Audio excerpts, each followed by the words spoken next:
Hai guys, jumpa lagi bersama saya Ferrari. Bagaimana kabarnya? Kabar Kasma masih dalam lindungan Tuhan yang Maha Kuasa hingga saat ini. Seperti biasa, hari ini saya akan sharing berita ya. Masih terus seputar Mbak Siti dan Xiao Ceming yang kemarin berada di Taiwan. Dan hari ini udah beberapa hari yang lalu sebenarnya ya, sudah berada di Indonesia lagi.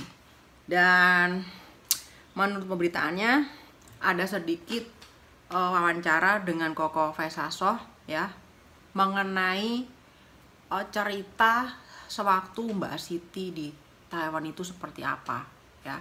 Jadi berikut ini pembicaraan antara Koko Fesasoh dengan Mbak Siti ya. Mendingan kita langsung aja simak video berikut ini.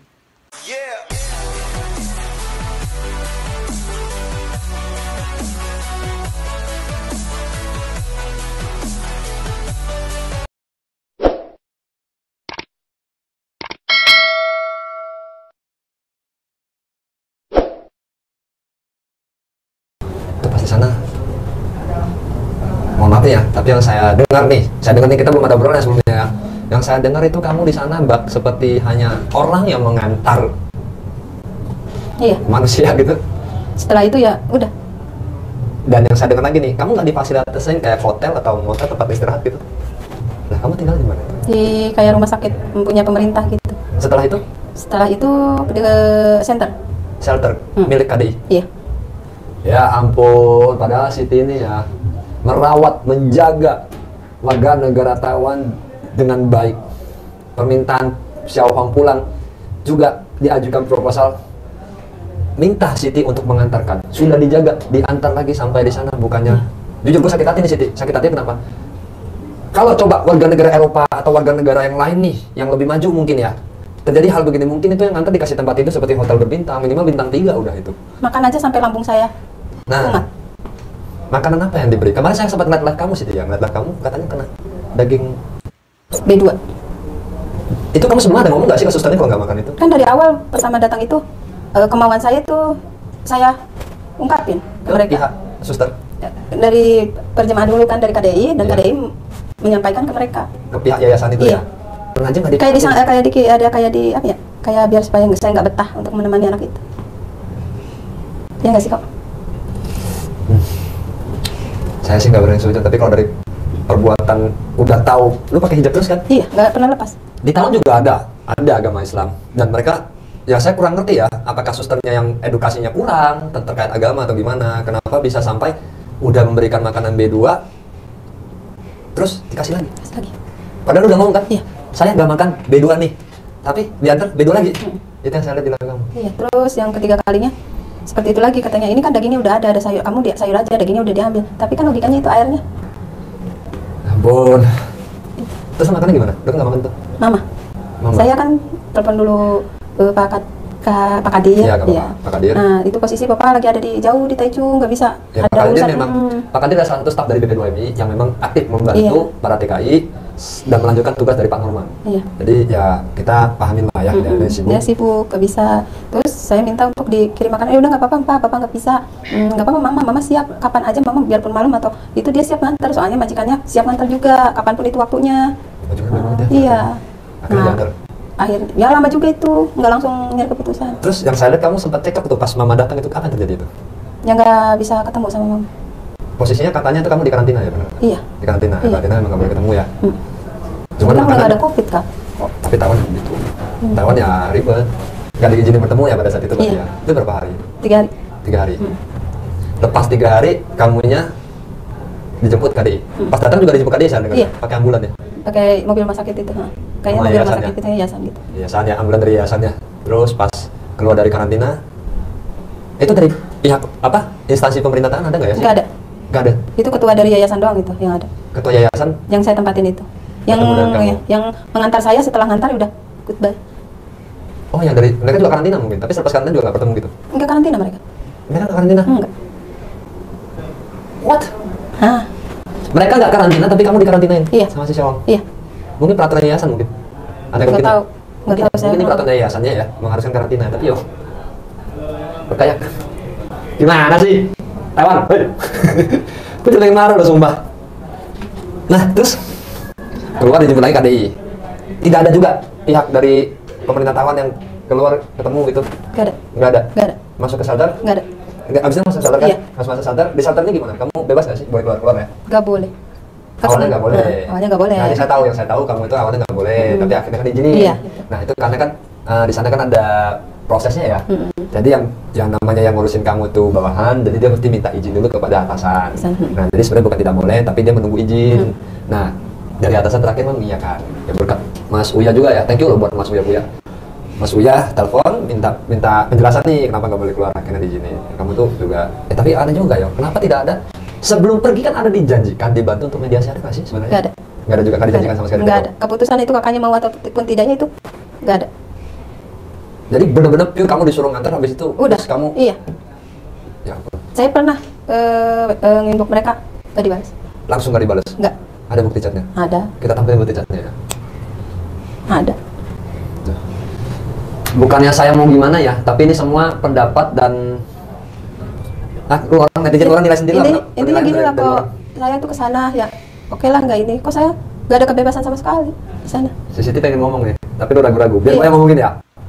Tujuan Siti ke Taiwan itu memang untuk nganterin Xiao Huang, tapi minimal ini kan ada nih niat Siti dari awal yang meminta bahwasannya diberikan mediasi dengan pihak keluarga. Betul. Minimal kalau misal pun tidak terjadi mediasi ini kan ada feedback nih, Siti mohon maaf pihak keluarga tidak mau bertemu. Nah itu enak kan. Tapi tidak diberitahu. Tuh, jadi tujuannya ini nyuruh Siti nganter itu kayak seolah-olah, tuh udah ngambil barang ini lu anterin pulang ya, kayak Iya bener sedih ya? banget. Kamu sama Siti, pas bisa sama Siti itu sekarang gimana? Kayak nggak dihargai banget saya. Saya mah sangat memuliakan anak ini, tapi saya datang ke sana.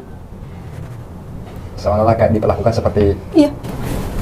Terus Siti, gue mau nanya lagi, itu kan tadi selama kamu di sana, saat kamu pulang itu diantar nggak sama staf dari pemerintahan Taiwan gitu? Nggak ada. Dari pihak Indonesia ada. Dan diantar oleh pihak tadi ya? Iya. Ya ampun, kamu udah bener-bener kayak mohon maaf ya guys, mohon maaf ya. Ini inisial, ini apa ya, peribahasa aja ya. Boleh. Datang diantar, pulang. Iya. Aku mau ngomong takut salah gitu loh, kayak jelangkung gitu loh. Iya. Datang tak diundang, pulang tak. Hah? Nyesel nggak sih? Nyesel. Lebih baik saya nggak dikasih pulang tuh anak di sini. Saya perpanjang itu ya. Karena saya di sini tuh sangat mentaati aturan mereka.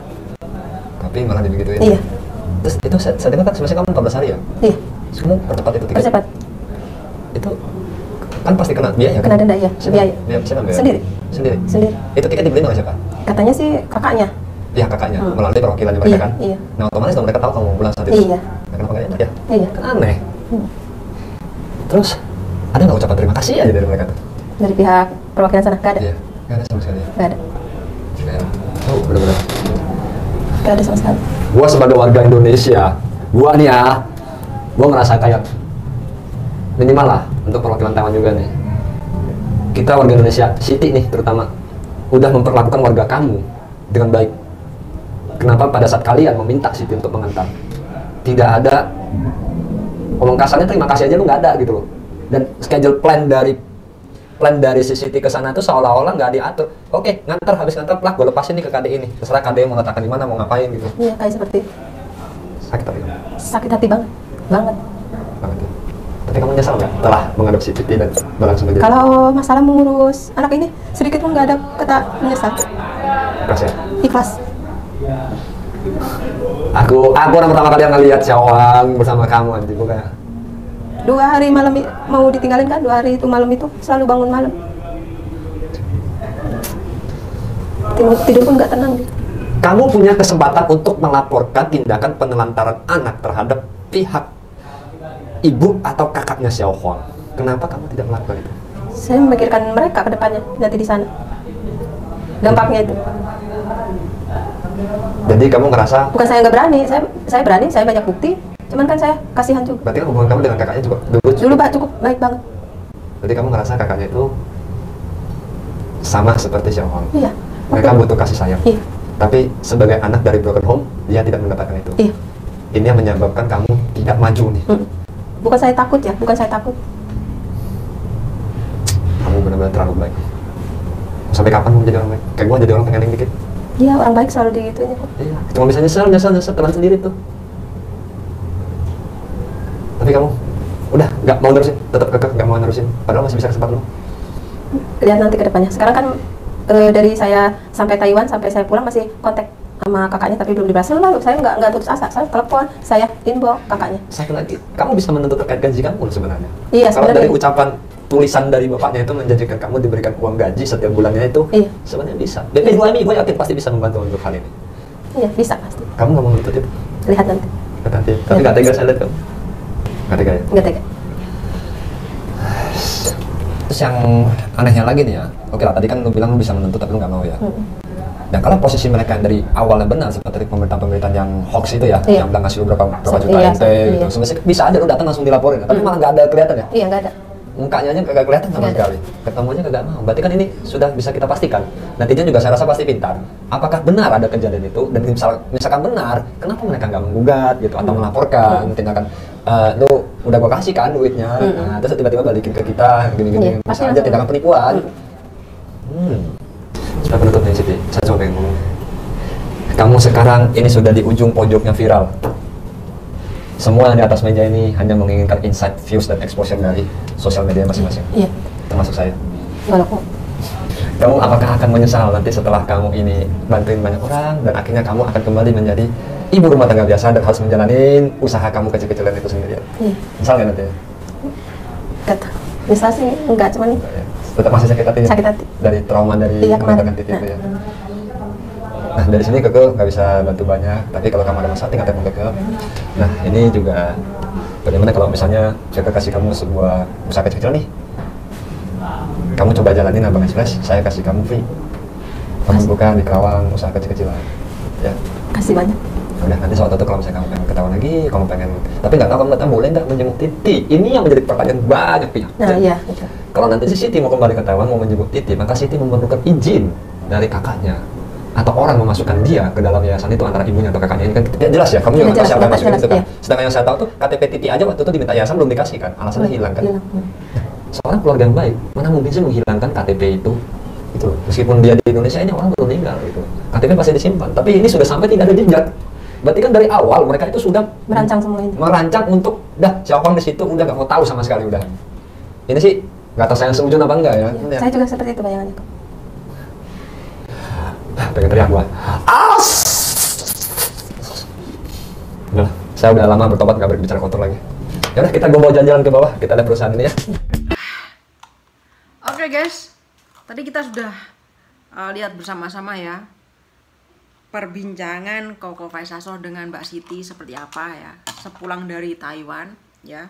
Jadi Mbak Siti baru-baru ini udah balik ke Indonesia lagi karena apa namanya prosesnya sudah kelar ya untuk apa ya mengembalikan Showang ke Taiwan lagi. Tapi sih banyak sekali yang pengen berharap si Showang bisa diadopsi oleh Mbak Siti karena ya kalian tahu sendiri Showang itu sudah sangat akrab sekali dan sangat lengket sekali dengan keluarganya Mbak Siti ya, sampai anak-anaknya nggak bisa move on dan masih ingat terus dengan si Showang ya.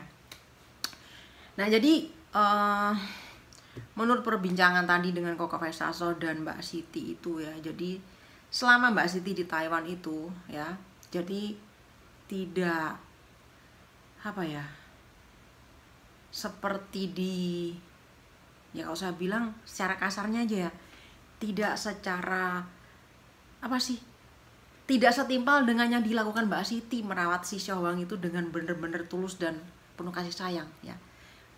Jadi tidak dikasih tempat tinggal khusus ya, maksudnya Mbak Siti tidak dikasih penginapan khusus untuk itu gitu ya. Jadi cuma ditaruh di yayasan aja ya, tetap seperti itu. Dan yang bikin ngeres dan mirisnya lagi, selama Mbak Siti ada di situ, Mbak Siti dikasih makan makanan B2 ya. Padahal kita tahu sendiri bahwa orang Indonesia tuh identik anti makan B2, walaupun tidak semuanya ya. Padahal Mbak Siti sudah memakai yang namanya kerudung atau jilbab. Pasti di dunia ini juga pasti sudah tahu ya bahwa orang muslim itu tidak makan yang namanya B2. Tapi kenapa di Taiwan tetap dikasih makanan seperti itu? Sampai akhirnya Mbak Siti lambungnya bermasalah ya, karena nggak makan karena memang nggak makan B2 gitu kan. Tadi juga udah dibilang, kamu nggak makan B2 nggak apa-apa, B2-nya diambil, sayurnya makan aja. Tapi kan tetap aja terkontaminasi dengan yang namanya B2 ya. Nah itu mirisnya di situ guys.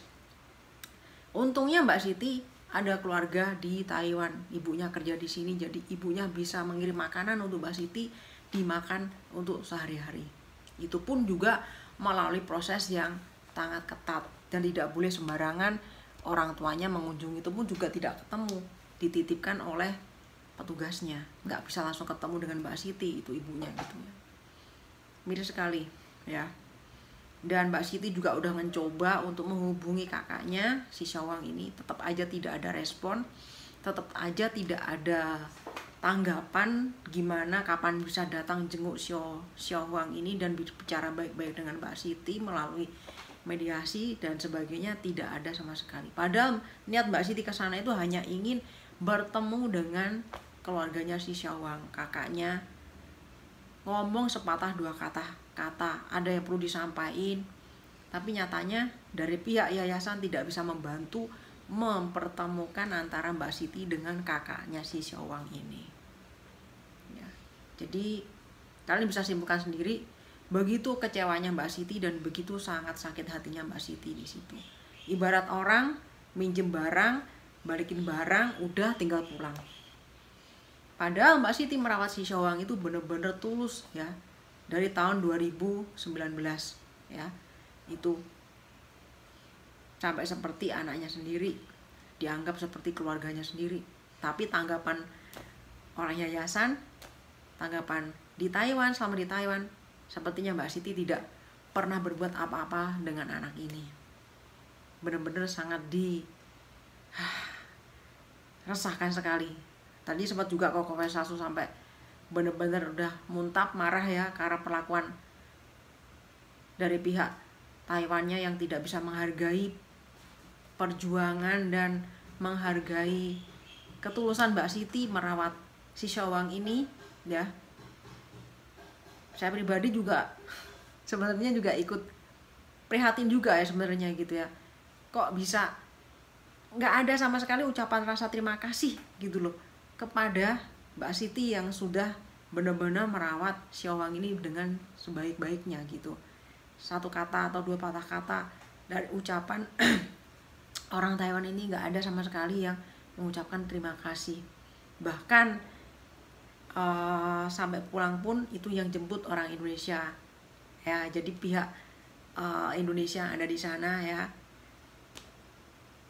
bukan orang Taiwannya yang mengantar Mbak Siti pulang, tapi pihak dari Indonesianya sendiri yang mengurus-ngurus semuanya itu.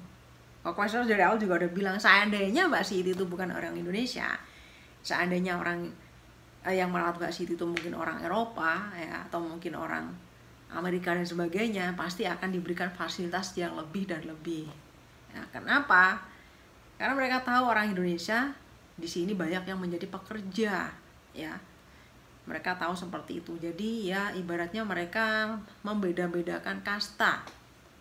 Ya, udah bisa ditebak lah seperti itu ya, gitu.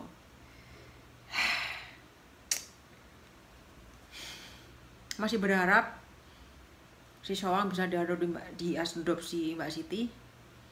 Berdoa aja ya buat kalian semua yang menginginkan Syawang bisa kembali ke Indonesia lagi dan diadopsi Mbak Siti. Kalian berdoa aja dan mudah-mudahan bisa kembali lagi. Tapi saya lihat Mbak Siti sudah pasrah, dan Mbak Siti juga tetap berusaha untuk menghubungi kakaknya supaya terjawab ya, itu terjadi komunikasi. Dan mudah-mudahan ya kita doakan aja semoga si Syawang di sana baik-baik aja dan intinya bisa mendapatkan perawatan yang layak dan perawatan yang baik dan dirawat oleh orang yang baik dan tulus gitu aja ya. Karena kasihan anak seperti itu harus ya, sangat kasihan sekali sih ya. Melihat Mbak Siti juga kasihan ya seperti itu ya.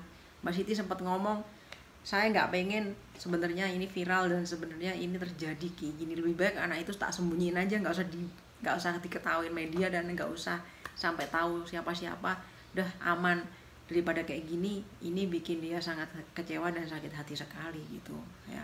Tapi mau gimana lagi, ini semua sudah diatur ya, mungkin ya sama Yang Maha Kuasa, dan semua pasti ada hikmahnya ya. Mungkin ini pasti akan kembali lagi ya. Ya semoga Mbak Siti lebih baik, maksudnya bisa tabah dan bisa tegar dan sabar aja menghadapi semua ini, gitu aja ya. Oke, saya rasa itu aja yang bisa saya sharingkan untuk hari ini ya. Semoga ini bermanfaat, dan buat kalian semua ya pecinta Syahwang dan juga Mbak Siti, semoga berharap aja si Syahwangnya bisa kembali ke Indonesia lagi dan diadopsi oleh Mbak Siti, gitu aja ya. Terima kasih buat yang udah nonton video ini dari awal sampai habis. Terima kasih buat Koko Faisal yang selalu membantu, dan yang lainnya juga seperti Bang Uya Kuya dan Bang John Elvin dan sebagainya, dan yang lain-lainnya yang udah membantu Mbak Siti. Terima kasih banyak, terutama Koko Faisal yang selalu deket sama Mbak Siti ya, selalu ada apa. Dan tadi saya dengar di akhir video tadi sempat memberikan bantuan juga, memberikan motivasi untuk membantu usaha kecil-kecilan ya. Semoga Mbak Siti usahanya ada sedikit income lagi ya. Tadi Koko Faisal juga sempat bilang akan membantu ya. Terima kasih buat Koko Faisal juga seperti itu ya. Oke, terima kasih semuanya ya udah nonton, dan mohon maaf sekali kalau ada kata-kata dan tinggal lakukan kalau sama di konten ini mau dimakan. Dan atas biasa aku doakan semoga tetap diberikan kesehatan umur panjang, jangan lupa bersyukur, jangan lupa tersenyum, smile, dan jangan lupa bagikan cinta kasihkan pada semua orang dengan terus ikhlas. Dan tentunya Tuhan tetap berkati semuanya. God bless you always. Sampai ketemu lagi di video dan berita terbarunya. Dan sampai jumpa lagi kesempatan, dan salam persahabatan dari Viverari. See you next time. Bye bye.